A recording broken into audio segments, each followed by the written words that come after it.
أعوذ بالله من الشيطان الرجيم.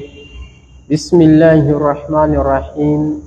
الحمد لله رب العالمين، والصلاة والسلام على رسول الله صلى الله عليه وسلم. أما بعد، matendo agataliimu bukendeevu era amajjuvu gatenderezebwa n'owekitiibwa mukama waffe Allah tabaraka wa taala akyatuwadde obulamu bwe tuyina. Tumusaba tuyambeko tubeere nga tubukozesa ebyo ebinaatugasa mu kadde kali nga tumusisinkanye, era tumusaba ekitiibwa Allah tabaraka wa taala asse ebyengera n'emirembe ku mukama waffe Nabi Muhammadi afdalu salawatullahi wassalamuhu alaihi, yafuuka ensonga okubanga alhamdulillah olwaleero twenyumiriza mu bujuvu bw'ekyengera kino ddiini busiraamu. Yakola kaweefube w'amaanyi okutunnyonnyola buli kyonna ekinaatugasa mu ddiini yaffe, buli kirungi n'akitubuulira, buli kye tulina okukola tufune okwesiima wano ku dduniya n'akadde kali nga tusisinkanye mukama waffe w'ekitiibwa Allah tabaraka wa taala, byonna yabitusomesa, yabitubuulira. Na buli kibi kyonna tetulina okwewala tusobole okuwona obubenje mu dduniya, tusobole okuwona ebibonerezo by'owekitiibwa Allah tabaraka wa taala nga tumusisinkanye, byonna yabitugamba. Na bwe kityo omulimu gwasigala eri nze naawe okubanga tulwana okulaba nga tussa mu nkola ebyo bye yatulagira, era twewale ebyo byonna bye yatugaana. Tusaba ekitiibwa Allah tabaraka wa taala abeere nga atuyambako okukola eddiini entuufu. Oluvannyuma lw'ebigambo ebyo, inshallah olwaleero pologulaamu yaffe ey'ebibuuzo, era nga sheekhe waffe Sheikh Abbas Senkuba, director wa Mukono Islamic Institute, yamaze dda kubeera nga atwegattako. Tugenda kutambula ne pologulaamu eyo biidhinillah. Tusaba ekitiibwa Allah tabaraka wa taala ateeremu obwangu era atuweemu obulungi. Mbeebaza kaweefube gwe mukola mwenna abakuŋŋaanye mu kifo kino, n'abo abali ku Rawda Islam Media Uganda. Tusaba ekitiibwa Allah tabaraka wa taala benna tusiime era atwanguyize byonna bye tukola.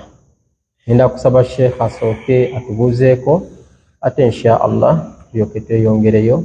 Wa barakallahu fiikum. إن الحمد لله نحمده ونستعينه ونستغفره. أعوذ بالله من شرور أنفسنا وسيئات أعمالنا. من يهد الله فهو المهتدي ومن يضلل فلا هادي له. وصلوات الله وسلامه على نبينا محمد صلى الله عليه وآله وسلم. أما بعد، السلام عليكم ورحمة الله وبركاته. وعليكم السلام ورحمة الله وبركاته. amatenda amalungi amajjuvu ga Allah tabaraka wa taala atenderezebwa Allah, tumwebaza tumusaba Allah sokusaasira ku Nabbi Muhammadi sallallahu alayhi wasallam. Nkubiriza omwoyo gwange n'ejammwe twefeeko tukole nga tetunnaba kuyingira mu kabbuli.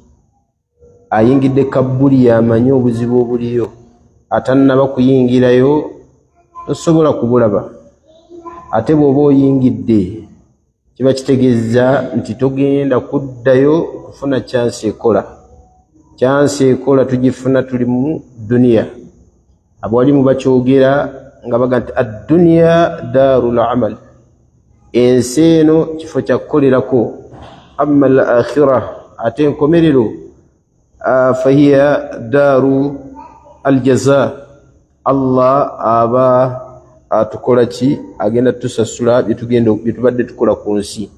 analagajjalira mu bulamu bwe buno obw'okukola tasuubirayo okusasula obulungi, ate anaafaayo okukolera mu bulamu bwe buno asuubire nti Allah tabaraka wa taala agenda kumuwa bulungi bwereere.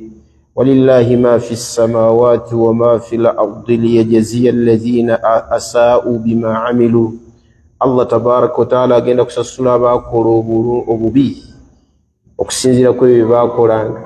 wayajziya alladhina ahsanu bilhusna, n'abaakola obulungi Allah tabaraka wa taala agenda kubasasula bulungi bwereere. alladhina yajtanibuna kabaira alithmi walfawahish illa lamam, abo abewala agazambi aganene okujjako obuzambi obutonotono. Tusaba Allah tabaraka wa taala ataasa amazambi amanene atukumire ku ddiini. tubuuza ku bawuliriza baffe n'abawuliriza ba Rawda Islam Media nti assalamu alaikum wa rahmatullahi wa barakatuh. السلام ورحمة الله وبركاته. وبارك الله فيك وجزاك الله خيرا. بإذن الله ekibuuzo kyetugenda okutandika nakyo kigamba nti Sheikh, salatul jamaa etandika n'abantu bameka? Salatul jamaa etandika n'abantu bameka? Khilaafu baina ahlul ilm, ebigambo by'abawalimu bingi ku salatul jamaa etandika n'abantu bameka. minhum man ra'a, mubbo mulimu abalaba nti etandika n'abantu babiri olw'ekigambo ky'omubaka Muhammad sallallahu alaihi wa alihi wasallam yagamba sahaba oli nti man yatasaddaqa ala hadha, ani asaddakirun. amakulu yali amutegeeza nti amusaddakire ku mpeera zaki za jamaa. era ekirago ekyo bawalimu abalala bagamba nti omuntu bw'abeeranga muli babiri tekimugaana kusimbako okukola jamaa yabameka? yababiri. balaba nti sala esobola okubeera ejjama ey'abantu abameka? ababiri. qawlu ey'okubiri jamaa etandika na basatu. min haithiyati luga, kyekyo ekituufu bwe tuba tutandikidde mu luga mu lulimi nga tutunuulidde lulimi, jamaa ebeera y'abantu bameka? basatu. era mu luga bwe tuba tutunuulidde mu lulimi bagamba nti wahid ithnani thalatha, baboogera ku bantu nga bali ali omu bagamba nti hadha omu, ate ababiri bagamba hadhani oba hatani, ate abasatu bagamba haula. ekitegeeza nti yoki jamaa. era jamu mu lulimi oluwarabu etandikira kubameka? ku basatu. y'ensonga lwaki abamu ku bawalimu balaba jamaa ekwatagana ne sala era kubeera nga etandikira ku bantu bameka? basatu. ala kulli bwe tuba tutunulidde mu sharia ababiri basobola okufuna empeera yaki ijjama. wallahu taala alam. faddal. wa barakallahu fika.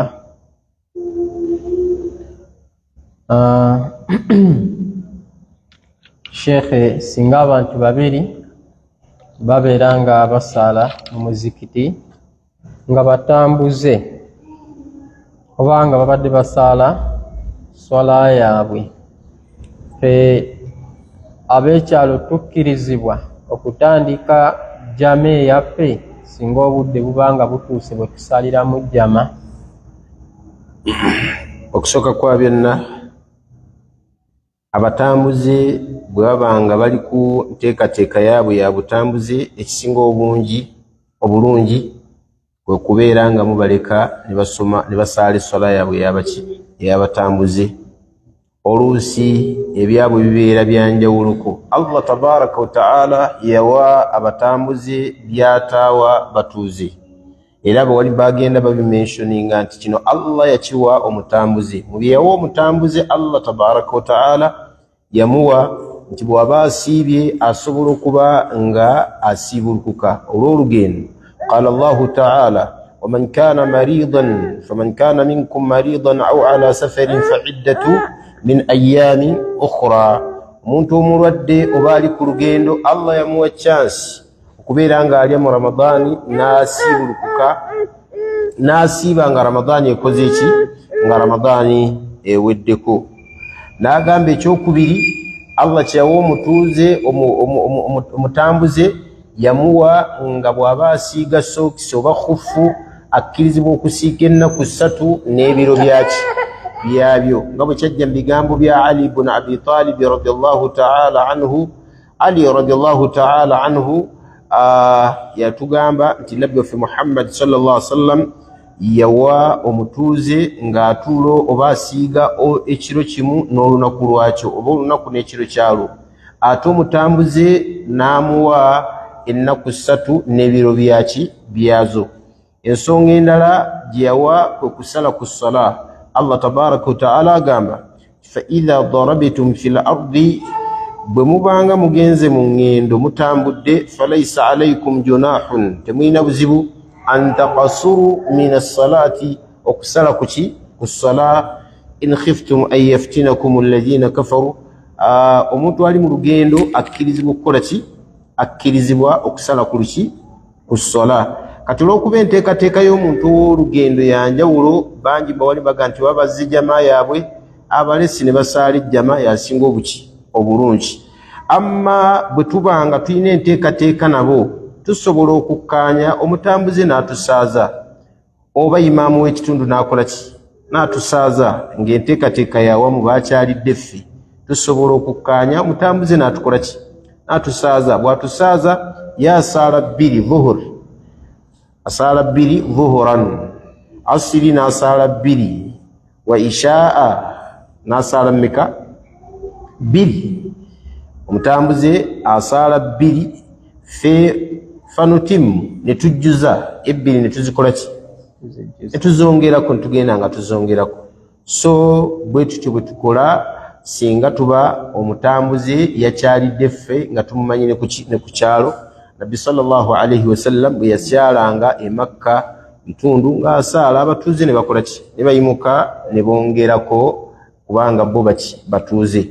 Nabwe kityo singa tufuna abatambuze nga bazze gye tuli, tukkirizibwa okubawa imma omutambuze n'atukola ki?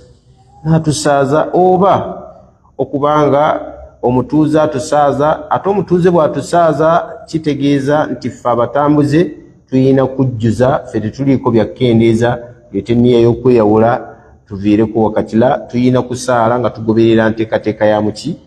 Ya mutuuze. Barakallahu fikum, jazakumullahu khair. Wafika barakallah wa jazakallahu khaira.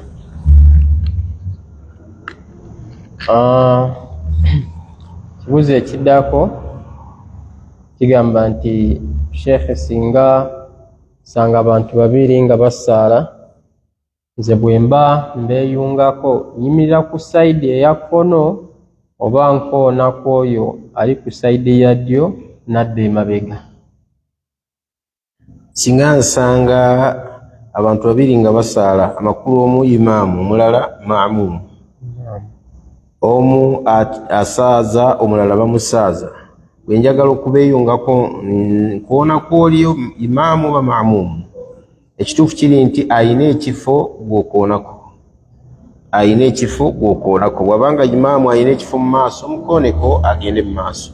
Bw'abanga maamumu yayina ekifo mu imaamu eri tewaliwo, asobola kugenda koona ku maamumu, mubeere nga mutandika saffu eyammwe emabega. Wal ilmu inda Allah. Bw'abanga bonna bayina ebifo, koona ku maamumu, oleme kutataaganya imaamu, ayinza okubeerako ne byasoma. Koona ku maamumu onaasaala, kubanga oli bw'onaamukoonako ayinza okufuna oluusi okutataaganyizibwa mu kusoma kwe. Ne bw'okoona ku maamumu, imaamu awulira kiwulire nti waliyo abaki bakulembera. Barakallahu fikum wa jazakumullahu khair. Tafadhal. Wafika barakallah.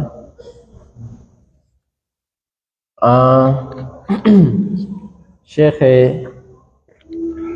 saba tutangazaamu Waisul Karni ekyamulemesa okufuuka sahaba oba okulaba ku nabbi. Yali maama we Allah gwe yawangaaza ennyo oba yali kitaawe? Waisul Karni y'omu ku bantu abaaliwo nga Nabbi Muhammad sallallahu alaihi wasallam waali. neti yafuna chance eraba ku nabbi Muhammad sallallahu alaihi wasallam. Kitegeere baganda bange nti gwe bayita sahabiyu mu taarifu ya mustalahul hadithi bwe tuba tusomesa abaana eri tuba tusoma tuga nti huwa man raa annabiyya sallallahu alaihi wasallam, yenna yaraba kwani ku nabbi Muhammad sallallahu alaihi wasallam, mu'minan muslima oba musliman mu'minan, nga yamulabako nga musiraamu ate nga mukkiriza, wamaata ala dhalika, nafiira ku busiraamu nafiira ku buki, ku bukkiriza, gwe bayita sahabi. Kakati omuntu yenna atalaba ku nabbi Muhammad sallallahu alaihi wasallam sobola kumuyita sahabi. Uwaisu al-Qarni, nabbi waffe Muhammad sallallahu alaihi wasallam yamulabako, teyamulabako wabula yamwogerako.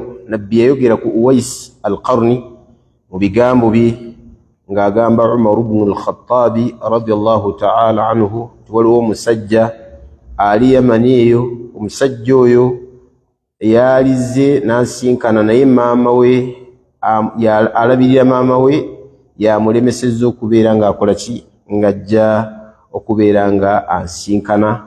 Omusajja oyo edduwa ze zaasaba Allah azikola ki, azikkiriza. Bw'omusinkananga omusabanga n'akusabirako Allah akusonyiwe. Nabbi sallallahu alaihi wasallam ekiseera kyatuuka Allah n'amujjulula. Allah bw'amujjulula, Umaru buli gurupu yavanga Yamani ng'aga nti aminkum Uwaisu, mummwe mulimu omusajja gwe bayitaani Uwaisu. Uwaisu nga taliimu paka we yajja gurupu nga mulimu ani Uwais. Uwaisul Qarni Umaru bw'amufuna n'amugamba nti nabbi waffe Muhammad sallallahu alaihi wasallam yakuŋŋamba n'akuntegeeza nti wali baddojja naye akusibye maama wo, era naŋŋamba nkusabe ng'onsabireko nsabiraako. Uwaisu Umaru n'amusabirako Allah tabaraka wa ta'ala, n'ayanukula okusaba kwe oba n'ayanukula ekirowoozo kya Umaru kyali alina ekyokulaba kwani ku Uwaisu al-Qarni. Naye nabbi waffe Muhammad sallallahu alaihi wasallam teyalaba ku Uwaisu al-Qarni naye yamwogerako.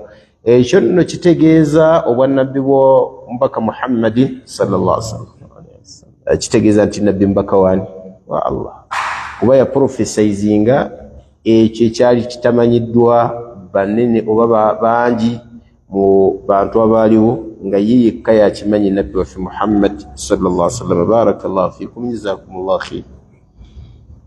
Wa fika barakallah.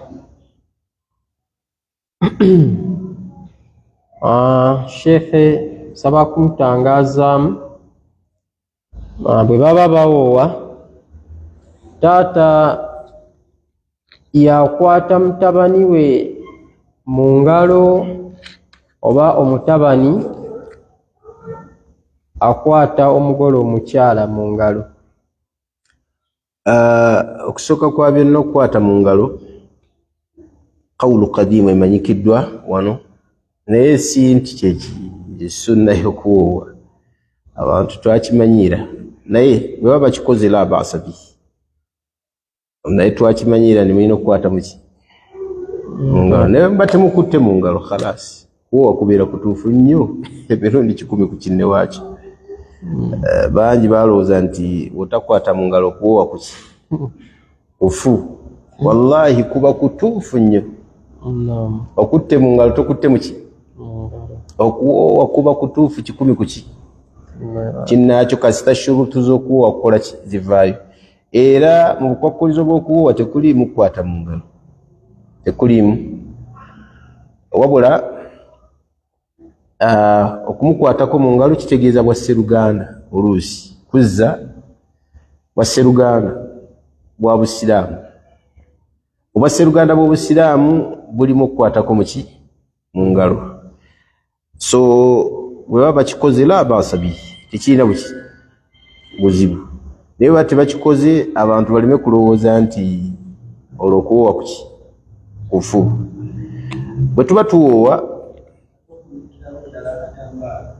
azala na'rifuhu min as-sunnah, tetukimanyiyo mu sunna, tetukimanyi tujja genda tukyongero kinoonyereza naye tetumanyi nti abawoowa kakaka ki akatambaala omukono gw'omusajja agaba ne mutabani we ne babeera nga bakola ki bakwatagana kiraga nti basibye ennika enyweddi la naarifuhu fere tukimanyi.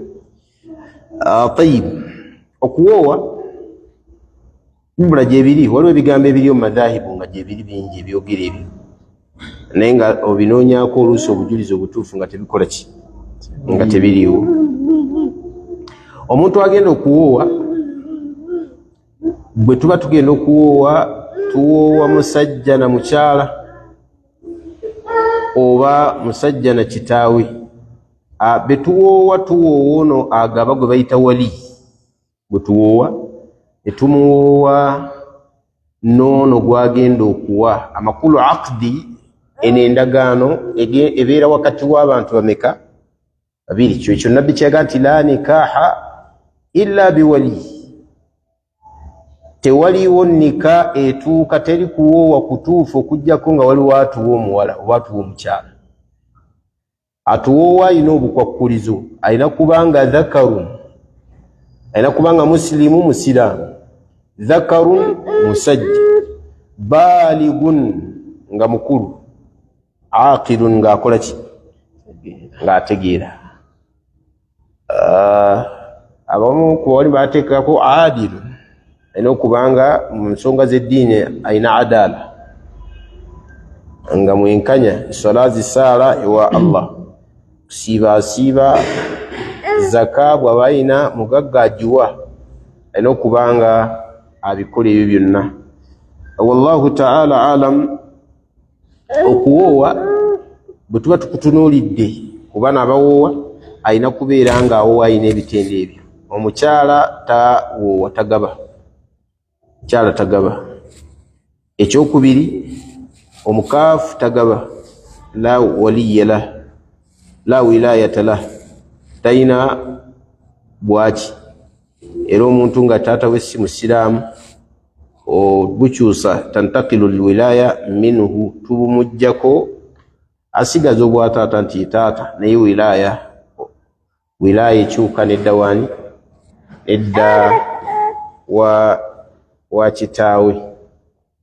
Wilaya ekyuka nedda wa musajja, nedda wa imaamu nga bwe kyajja mu hadithi. Nabbi waffe Muhammad sallallahu alaihi wasallam yagamba al imaamu waliyu man la waliya lahu. Imaamu akola owa wilaya oyo yenna atalina ki? Atalina wali. So tugamba tutya? Tugamba nti omuntu wabanga talina wali musiraamu, tukwata imaamu we n'abeera ng'akola omulimu ogwo ogwabwa wali. Bwe tuba tugenda okuwoowa, babuuziza nti omukyala gwe bawoowa ne bakwata mu ngalo, la mukyala aba tannafuuka wuwo, mukwata otya muki? Mu ngalo asa aba tannafuuka wuwo. Afuuka wuwo ng'okuwoowa kukoze ki? Wedde. Nabbi sallallahu alaihi wasallam yagaana okukwata abakyala be tutannawoowa muki? Mu ngalo. Yagamba nti okukwata omusumaali oba ekyuma n'okikuba mu mutwe gw'omuntu ne gutulika omusaayi kye kisinga obulungi, min an yamussa yada imra'ati la tahillu lahu, okusinga omuntu. Amakulu kye kirungi yaddeko okusinga okukwata mu mikono gy'omukyala atannafuuka halaali gy'okola ki? Gy'oli. Kati ono gw'otannawoowa aba tannafuuka ki? Halaali. Endagaano eba tennakutuka. So tugamba nti ekyalibadde ekituufu okubeera nga endagaano emala kukutuka n'olyoka omukwatako muki? Mu ngalo.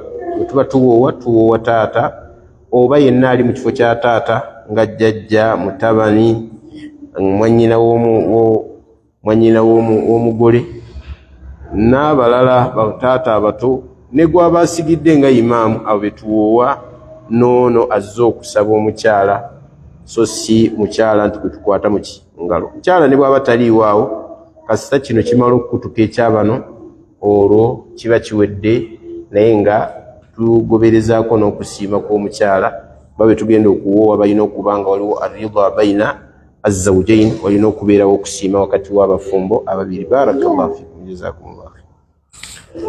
Wafiika barakallah wa jazakallahu khaira. Kibuuzo ekiddako kigamba nti sheekhe gamba nti malayika al-mauti terabwako okuggyako eri oyo gweba ekimye. Mu kaseera Nabbi sallallahu alaihi wasallam ng'agenda okufa batugamba yajja n'ekonkona, era Nabbi sallallahu alaihi wasallam n'alagira gwe yali naye mu kisenge n'amugamba agenda omuggulire oyo mugenyi wange. Kati abuuza agamba nti sheekhe ono yajja okuggulira malayika teyagirabako? Kakati ebigambo ebyo boogera nti malayika bamuggulira ne bakonkona ne babeerawo ki, ko ahadithi naye mawdu'a byonna bagyeteeka kwani ku Nabbi sallallahu alaihi wasallam. Hadithi weeziri naye munkar, abali bagamba zitamwa tezeetaagana kutunulako. Malayika yajja nejja, Jibril we yajja, malayika n'akonkona ne baazza Nabbi sallallahu alaihi, ne baazza Jibrilu, malayika y'okufa nekubagiza Jibrilu, nkubagiza mukwano gwe olwaleero akola ki, agenda. Abasahaba waliwo hiwaaru wakati wa malayika Jibrilu ne malayika y'okufa. Kullu hadhihi manakir, ebyo byonna tebiriiko bujulizi butuufu, wabula obujulizi obuliwo butamwa. Abamu ko wali bagamba nti ma baina ad-da'ifa wal mawdu'a, bonna mulimu ahadithi obujweteke ku Nabbi nti babimukolako oba binafu. Naye bo basahaba bategeera batya nti waliwo ebyo abaaliwo nga Nabbi sallallahu alaihi wasallam afa, ebyaliwo ebitonotono babitutuusaako. Mu biki bye batutuusaako, batuusangako ekigambo Nabbi sallallahu alaihi wasallam kye yagamba, la ilaha illallah inna lilmaut la sakara. Teriku kisinzibwa mu butuufu okuggyako Allah, okufa kukola ki, kuluma. Ebyo babitugamba. Ekirala Aisha tugamba nti Nabbi waffe Muhammad sallallahu alaihi wasallam yafiira wakati wa ebisambi byange n'ekiwato kyange. Amakulu yali yamwebasiza kuno Nabbi waffe Muhammad sallallahu alaihi wasallam, obujulizi we buli. Ebirala yali anaatera okufa, waliwo obujulizi obulaga nti yali tafika yutlah khamisatan an wajhihi oba ala wajhihi, balinga bateeka ekiwero ku mutwe gwe, fa idha tamma biha kashafaha. Nabbi sallallahu alaihi wasallam watukanga ekiwero ne kikala n'akibikkulako ku mutwe, alayhi salatu wassalam. So kyebayita okufa kwa Nabbi Muhammad sallallahu alaihi wasallam, waliwo amawulire agatutuukako nga matuufu nga gava ku Nabbi waffe Muhammad sallallahu alaihi wasallam nti yafa bw'ati, era bamugyamu omwoyo nga ayogera bw'ati Nabbi waffe Muhammad sallallahu alaihi wasallam. Ne wabeerawo amawulire nga si matuufu, nga majweteke, era nago binyuma nno nga baba binyumiriza abantu. Era omuntu ayinza okuwulira imaani nga nnene nnyo nga bamunyumiriza ebirwa, nga banyumiriza ebyo, naye kulluha da'ifa, si bituufu. Ebituufu bimanyikiddwa byatutuukako. Barakallahu fikum, jazakumullah khair. Wafiika barakallahu wa jazakallahu khaira. Sheekhe, nzikirizibwa okuyita mukyala wange oba omwagalwa wange mami? Okirizibwa oyita mukyala wo mami? Naam, okuyita mukyala wo mami tekirina buzibu. Ebbanga ly'omala ng'okiyitidde mu mukwano, kigambo ekyo mami kisinziira. Waliwo abakikola nga bakikola mu ngeri ya dhihar, yakwagala ku nti onfaananira nga mami, si kyakuyina mu haja. Ekyo kikyamu nga bwe kyajja mu bigambo bya Khawla bintu Tha'laba. Khawlatu yajja eri Nabbi sallallahu alaihi wasallam ng'aloopa bbaawe ng'amuloopa olw'okumulabikiranga maama we, okumuyita nti alinga maama we. Yajja n'agamba nti ya Rasulallah, ya Rasulallah, omubaka wa Allah, inna Awsa, bawange Awsi, akala shababi, obubuka bwange yabukola ki? Yabulya. Bawange obuvubuka yabulya. Wa nathartu lahu batani, nemuwo mu lubuto lwange n'azaalamu abaana. Hatta kabirati sinni, okutuusa emyaka gyange bwe gikoze ki? Gikaddiye. Dhahara minni, kati andabanga maama we. Allahumma inni ashku ilayk, Allahumma inni ashku ilayk. Allah mpaba gy'oli, Allah mpaba gy'oli. Mukyala yajja nga waaba wa Allah. Yaviirako essula eri okukka suratul mujadila wa suratul mujadala egamba etya qad sami'a Allahu qawla allati tujadiluka fi zawjiha wa tashtaki ila Allah wallahu yasma'u tahawurakuma. Allah awulidde ebigambo by'oyo mukyala. Qad sami'a Allahu qawla allati tujadiluka fi zawjiha, bw'obadde oyisiŋŋanya naye ebigambo ku bbaawe. Khawla mukyala wa Awsi yagamba watashtaki ila Allah, ng'omukyala waabe waani? Wallahu yasma'u tahawurakuma, Allah badde awulira bulungi dialogue eri wakati wa Hawla ne Nabbi Muhammad sallallahu alaihi wasallam. Allah awulira nnyo era Allah alaba nnyo. Ekyo kyanjawulo. Singa mubeera mu kutamwa n'ogaa nti gwe maama ondabikiranga na maama, ekyo kyabulabe nnyo mu ddiini, amateeka g'eddiini tegakikkiriza. Naye singa mubeera mu bitali bya mukwano, singa mubeera mu mukwano ng'eri mu badde mu byabulabe mubivuddemu, oli mu mukwano noga nti mami nsanyusa okukulaba mami, ng'otegeeza mukyalawo azaala ba'sa bihi, ekyo tekirina buzibu kasita tugizuula nti kiyinza okwongera omukwano.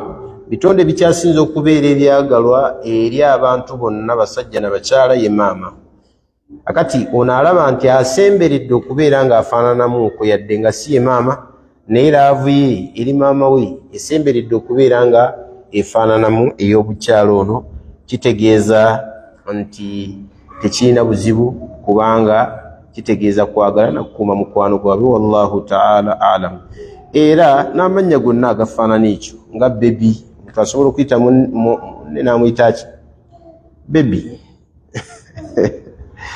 Tekirina bwa haramu, muyitani bebi. N'amannya amalala sweetheart, sweet love n'ebifaanana bwe bityo, la ba'sa bihi, omuntu asobola bikozesa ebbanga lye bimala nga birina contribution gye bikola ku mukwano gwabwe. Wallahu ta'ala alam. Faddal.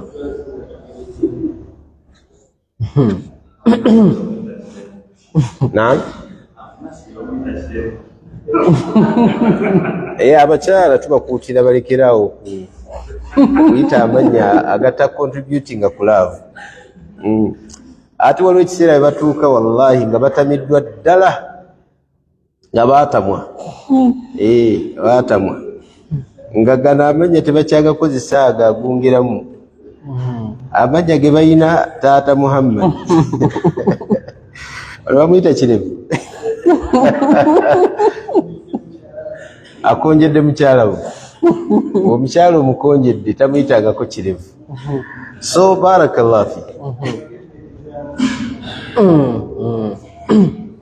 Owamuyita atya? Ayagala kutegeera Mama Twalo. Namuyita Taata Twalo. Taata Twalo. Barakallahu fi. Naye nga omukyala n'omusajja bali free buli omu okuyita. Nabbi sallallahu alaihi wasallam yakolanga tarkhim ku Aisha, yakolanga kyebayita tarkhim. Tarkhim kwe kusala kuki? Kulinnya. Oli wabeera ng'erinnya lye bamuyita Khadija n'amuyita ani? Ade. Kitegedde? Aisha yete yali malanga yakati ya Aish, ya Aish. Olusi bwatu yamuyita. Allahu. Ne Aisha aina engeri gye yayitangamu Nabbi waffe Muhammad sallallahu alaihi wasallam n'ategeera nti kati ali mulaavu. Ate ayina engeri gye yayitangamu Nabbi waffe Muhammad sallallahu alaihi wasallam n'ategeera ayina ebigambo bye yakozesanga n'ategeera nti ati tali mulaavu era bwe yali ayogera ng'ategeera nti tali mulaavu nga baalayiraga nti wa rabbi muhammadin ng'ali mulaavu wa rabbi muhammadin ndayira katonda wani bala wa rabbi muhammad ye ndayira katonda wa muhammad wa mu bintu byali bisinga okusazisa ennyo nabbi muhammad okwogera kwani ko allah yabitegeera aisha era buvunaanyizibwa bwa mukyala okutegeera bbaawe ebyayagala ennyo okubikozesa buvunaanyizibwa bwa mukyala okutegeera bbaawe ebyayagala ennyo n'abikola ki n'abikozesa bwe yalinga awulira nga nabbi sallallahu alaihi wasallam akozeeyo ebiyinza okuba nga bimunakuwaziza oba bimunyizizza nga aisha abakyala n'abasajja wabeerawo oluusi obutakkaanya si kunakuwaza naye butakkaanya nabbi yagaa nti nkulabira kusenguka linnya lyange mukulayira oba mukwogeraku oga nti bala wa rabbi ibrahim bala wa rabbi ibrahim ye ndayira katonda wani nabbi yamusabanga n'amubuuza nti sabbuuni alidda wa mathalan kyakulabirako sabbuuni waali ngam nti naam wa rabbi ibrahim ye ndayira katonda wani nabbi ng'ategeera nti aisha kati ndabika byenkoze tebimusanyusizza bwe yamubuuzanga nti ekyangwe kiri luddawa nga sikiraba tewali kyangwe ng'ayagala omugaa nti weekiri naam wa rabbi muhammadin ye ndayira katonda wani muhammad kwategeerera nti nabbi waffe muhammad sallallahu alaihi wasallam byakola bisanyusa mukyala we kati n'omusajja naawe olina okutegeera ni mukyala we ebbanga lyonna nti kati anyiize oba kati akoze eki ebibanyiiza mubimanyi ebinyiiza bakyala bamwe mubikola ki era obeera mu by'okubeeraawo nga tomanyi kinyiiza mukyala we wallahi ate naawe omukyala obeera mubi okubeera nga tomanyi binyiizaani binyiiza bbaawo lwaki nti laavu okutambula obulungi n'omukwano n'obufumbo okutambula obulungi buli omu alina okusooka n'asomaani kibula nti oluusi bukoma mu kkubo olw'ensonga ezo buteesoma na buteetegeera naye abeetegeera ne beesoma bawangaala n'emyaka 100 mu bufumbo baba nga basobola ogifa jo nalina gye twabadde nga tuli Namaseenene ye Masaka nenkyalako ku kyalo kimu bakiyita Budda omukyala ne bbaawe bakyala omusajja alina abakyala babiri naye baakola emabega mukyala mukulu Jubiri ya myaka 5 yakamala mufumbo emyaka 5 mu 3 omulala weeks 3 yawezeza emyaka 5 mu bufumbo ne mukyala we naye ngolo zaabwe tebanyiiga era bafuna ebibasoomooza ng'abaki ng'abantu wabula kwetegeera na kuyiga buli omu munne biki ebimusanyusa era biki ebikola ki ebimunyiiza tubakuutira abasajja n'abakyala muyiga abantu bammwe Allah jabbawo obulungi era bw'oyiga mukyalawo wallahi si kyangu kuta mukyala gwe watandika naye yadde ng'ofunye abaki abalala ate bw'oyiga naawe mukyala gwe bw'oyiga bbaawo ne bw'abanga wasiza waliwo bingi bye mutuula ku mmeeza bw'oba wamuyiga waliwo n'ekiseera we kituuka maama wange yaŋŋamba ekigambo yatuuka ekiseera nga ye mukyala asigaddewo waka naye nga bbaawo amulaba amwebuuzaako nga weweebuuza ku mwannyoko era abakyala bajja abalala abuuza ye naga nti maama mundi olaba ono anaafumba ono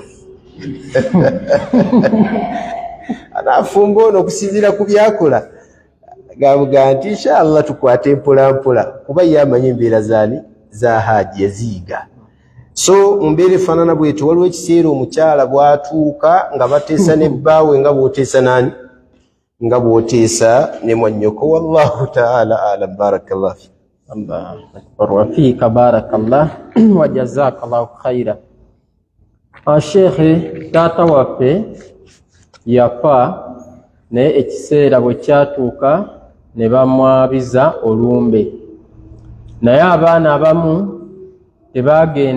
tebagendayo olw'okuba tebakkiririza mu kwabya lumbe. Abakulu b'ekika ne basalawo nti buli mwana atazze ku lumbe tagenda kufuna ku maali y'omugenzi. Sheikh, balamula batya mu Busiraamu? Mu shuruutu ez'okufuna emaali y'omugenzi temuli kwabya lumbe. Temuli. Nti oli okufuna emaali y'omugenzi alina kusooka kwabya lumbe. Hadha kharij. Ekyo kiriwo bweru wa ntegeera ya Busiraamu. Okwabya olumbe kyokka kive mu ddiini. Kive ate kinene. Era bakikoze Allah bw'abanga tamugeredde ayinza okufuluma nakyo eddiini ya Allah tabaraka wa taala. Bw'aba tamugeredde kitegeera n'akola tawuba mangu ayinza okufuluma nakyo. Oba owekitiibwa Allah tabaraka wa taala nga takugeredde kubeera mu abo abatakimanyi. Waliwo abantu nga yu'dhar, tusobola okumu'adhara ntuga tumuwadde excuse olw'okuba ntakola ki tamanyi. Naye bwe tuba tutunuulidde olumbe ddiini nga bw'olaba mu Busiraamu bwe tulinamu essola, nga bw'olaba mu Busiraamu bwe tulinamu ogenda okukola hijja, nti ebeera ne shuruutu arkaana alhajj, ebeera ne waajibaatu alhajj ne sunanu alhajj, ebintu ebyetteeka mu hijja. Akati olw'okuba nti hijja eyo n'olumbe oba otunuulidde mu nteekateeka ya Buganda luyina emisoso, luyina ennono zaalwo, luyina ne sunna zaalwo. Era nga bw'ogivaako Abaganda abatuufu bayomba. Nawulira Katikkiro emabega eri ng'ayomba. Naye ng'ekimuyombesa abantu bavudde ku sunna y'olumbe entuufu. Sunna y'olumbe tebalwabirizaawo. Oli agamba nti lwenfudde lwennyini bwe bamuteekako omusika yayomba oluyombo lwali lunene nnyo Katikkiro. Laga nti abantu bavudde ku nnono. Kati olw'okuba ebintu ebyo birina bannannyini byo, abo bakatikkiro ba Buganda, bakabaka ba Buganda, abakulu b'ebika n'abafaanana bwe batyo, tubirekera abo, ebyo si byaffe ng'Abasiraamu, era tetubiyimirizaako hujja yonna kuziyiza baana mbu tebagenda kufuna maali ya kitaabwe. Era n'ogibamma oba obba emaali y'abamulekwa. Omuntu abba emaali addira mulekwa n'amumma hakki ye olw'okuba teyabizza lumbe, oyo Allah agenda muvunaana omusango gwa naggomola ogw'okubba emaali y'abamulekwa. Abeera muyaayi, abeera mubbi, addidde emaali y'abamulekwa. Era eno aya emukwatako, inna allazina ya'kuluuna amwaala alyataama dhulman, abali emaali y'abamulekwa mu ngeri eyo ey'obulyazamaanyi amu teyayabizza lumbe. Innama ya'kuluuna fi butunihim naara, mu mbuto zammwe mulya muliro. Nammwe abaana bwe mukkiriza mulya emaali y'abannammwe, nammwe mu mbuto zammwe mulya ki? N'ono yennyini akiyisizza kabeere mukuze ewaka, owekitiibwa Allah tabaraka wa taala agenda mwokya omuliro olw'okubulankanya n'okwagala okulyazaamaanya bamulekwa abateekeddwa okufuna ki? Emaali yaabwe. Ebiteekeddwa mawaani'ul irthi zimanyikiddwa, ebintu ebiviirako omuntu obutasika obutafuna maali y'amulekwa bikoze eki? Bimanyikiddwa mu ddiini. Ekyokwabya olumbe tekikola ki? Tetukiwuliranga nako. Wallahi tetuwulirangamu nti omuntu alina okwabya olumbe mu baana abagenda okusika. Wabula bayogera ku bintu birala, bayogera ku bintu nga katil, kutta, ng'oli yavuddeko okutta ani? Kitaawe. Bayogera ku riqu, omuntu okubeera ng'ali mu buddu tateekeddwa kusikira muki? Kusikira mwana waabwe. N'ebirala abawalimu bye bagenda boogerako. Amma ebigakwatagana n'olumbe la naarifuhu, tetukimanyi bikirimu ebyo ebiziyiza omuntu okutwala emaali ya kitaawe. Wallahu ta'ala alam. Bal tukubiriza abantu kwewala lumbe. Enkola ya buli musiraamu ategeera eddiini alina kukubiriza abantu kwewala ki? Kwewala lumbe. Kubanga eyo si nkola ya Busiraamu, eyo nkola y'abashiriku. Abaali ku nnono z'abashiriku abaasookawo ne batandikawo ennyimbe. Wallahu ta'ala alam. Wa barakallahu fiika. Sheikh, twalina okumanyagana wabula nze ng'omuntu sikkiririza mu dduwa zikolebwa ku lunaku olwo. Naye oluvannyuma lw'edduwa chairman yalagira badijje bateekemu endongo kubanga olunaku si lwa kufiirwa. Bwe namugambako yanziramu nti abagenzi abamu baali bakuba endongo. Sheekhe, saba kumumpeera ku magezi. Ebikolebwa byonna oluvannyuma lw'omufu ng'amaze okufa, nga ye amaze okufa, bivunaanwa kwono abikoze. Byonna bye tukola ku bafu nga bibi, oluvannyuma lw'okufa kwabwe bivunaanwa mu ababikoze ki? Ababikoze, okuggyako ng'omufu sababu mu kubeerawo kw'ekintu ekyo. Kati wabanga oli alina bye yakolanga, Allah n'agenda n'amuggyawo, gwe longoosa buki? Kulongoosa. Abadde akuba endongo, gwe sala magezi kulaba nti endongo tekola ki? Tekubwa. Abadde alina byakola, ayabye ennyimbe, gwe sala magezi lumbe luveewo. Abadde alina bidaati z'akola ez'enjawulo, gwe jja abantu bakubirizi bave ku ki? Ku bidaati. Ebikolebwa byonna ku mufu kazibeere zino tahaliiri zino ez'olwatu, abantu ze bagenda bawerekeza omufu nga bakimanyi nti nabbi sallallahu alaihi wasallam tebamuwerekeza ebyo, byonna bibalibwa ku mmwe ababikola, so si ku mufu akoze eki? Okuggyako nga yagiraama. Ate ne bw'aba yagiraama, amateeka g'eddiini eddaama erifaanana bwe tugaga okugikyusa. Kuba nabbi Muhammad sallallahu alaihi wasallam mu nkola ye, mu bikolwa bye tebawerekezanga bafu nga waali maloboozi. Olaba tetwafunayo hadithi yadde ennafu eyogera ku ekyo, ega nti nabbi abantu baali bagenda okufa nga bawerekereza ki? Nga bawerekereza maloboozi oba bawerekereza tahlili, la ilaha illallah, la ilaha illallah. Tetumanyi nabbi sallallahu alaihi wasallam yaga nti lakinu mautakum at-talqin, okujjako oli nga bimubuzaabuza era nga bimusobera mu ddiini. Naye teriyo muwalimu mwesimbu amanyi talqini nti kitegeeza kuwerekeza bantu maloboozi la ilaha illallah. Talqini kitegeeza muntu kumulakkana nga bwaddamu. Amakulu asemberedde okufa be baali bategeezaako tubeere nga tubagamba la ilaha illallah nga baddamu la ilaha illallah. So ekyo kye kigambo kya nabbi waffe Muhammadin sallallahu alayhi wasallam. Barakallahu fikum, jazakumullahu khair. Barakallah. Kibuuzo ekisembayo biidhnillah kigamba nti Sheikhe bagamba nti Nabbi Musa alayhi salatu wassalam Allah yamutumira malayika omulundi ogwasooka, malayika al-mauti. Nti Musa alayhi salatu wassalam Allah yamutumira malayika ng'emukimye okufa omulundi ogwasooka nti yagikuba ekikonde. Kati batugamba mu kufa kwe Allah yasindika mpewo.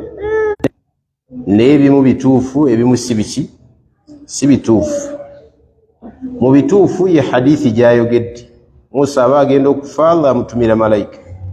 Bamalayika bwe bajjanga eri nabbi wa Allah bajjanga mu kifaananyi kya muntu. Musa alayhi salatu wassalam malayika bwe mugamba nti Allah tabaraka wa ta'ala antumye okutwala omwoyo gwe, Musa n'agiviira mu kikonde, fafakka aynahu, n'agijjamu eriiso. Yo hadithi ntuufu. Abawalimu bakola taalilaati eziwerawerako hadithi eyo. Baga ekisookera ddala bamalayika bajjiranga mu bifaananyi by'abantu. Bamalayika ba Allah bajjiranga mu bifaananyi by'abantu eri bannabbi ba Allah. Era bajjiranga min ahsani suwar, bifaananyi ebikyasinza okubeera ebirungi. Ekyokubiri, bamalayika ba Allah tabaraka wa taala Musa bwe yali amujjira, Musa kaana sari'ul ghadabi, qawlu min aqwali ahli al-ilm. Allah mbi yali wa Musa ng'anyiiga mangu. Era bwe otunuulidde sitooli za Musa alayhi salatu wassalam, abantu be basinzizza akayana, akutte olubaawo yalusuula eri nga tategedde nategeera. Yatuuka wali muganda we n'amukwata omutwe mu kirevu bw'ati. Muganda n'amugati, yabna ummi la ta'khudhu bilihiyati wala birasi, tukwata mu kirevu kyange yadde omutwe gwange. N'amugamba n'ebigambo yali amugamba Haruuna gwe yali asigidde.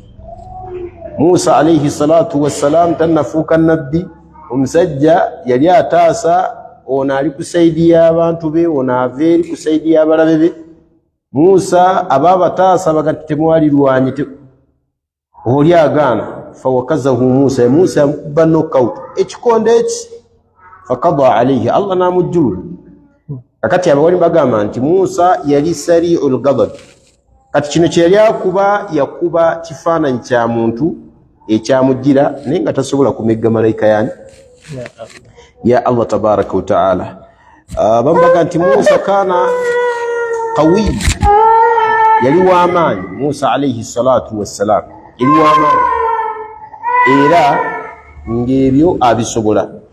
Ne ala kulli, Musa alayhi salatu wassalam awamu n'okubeera nti yali w'amaanyi, yakola ebyo byonna, yamaliriza n'akola ki? N'afa. Malayika yakomawo gy'ali n'emugamba nti ow'ekitiibwa Allah tabaraka wa taala aŋŋambye nti, wa malayika yaddayo n'eripooti nga neega nti inna abdaka yakrahu al-maut la yuridu al-maut, omuddu wo tayagala byakufa by'ontumye okukola ki?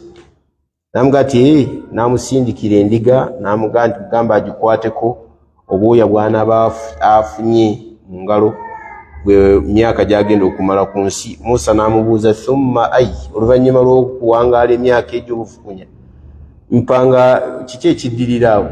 N'agamba nti al-mawt, era ojja kufa. Nawe khalaasi twala okumugyamu muki? Omwoyo. Tewaliwo ebyo sinaaliyo ze bagenda banyumya, simanyi empewo yamutwalawa. Yafanga bannabbi abalala bakola ki? Bwe baafa. Era ebyali bikolebwa ku bafu baabwe mu biseera ebyo baabibakolako omulembe gwe nabbi waffe Musa alayhi salatu wassalam. Wallahu ta'ala a'lam. Tafadhal. Barakallahu fika wa jazakallahu khaira. Insha Allah tutugenda kusukawo kusaba ekitiibwa Allah tabaraka wa taala abeere nga atugasa n'ebigambo ebyo, atuwemu ekisinga okubeera ekirungi fi dunya wal akhira, mu budde bwe tumaze mu kifo kino n'abo bonna abali ku Rawda Islam Media. Tusaba ekitiibwa Allah tabaraka wa taala abeere nga atusasula empeera esinga okubeera ennungi. Insha Allah tujja kusinkana olw'okusatu olujja era mu programu yaffe ey'ebibuuzo. Wa barakallahu fikum. Assalamu alaikum wa rahmatullahi wa barakatuh.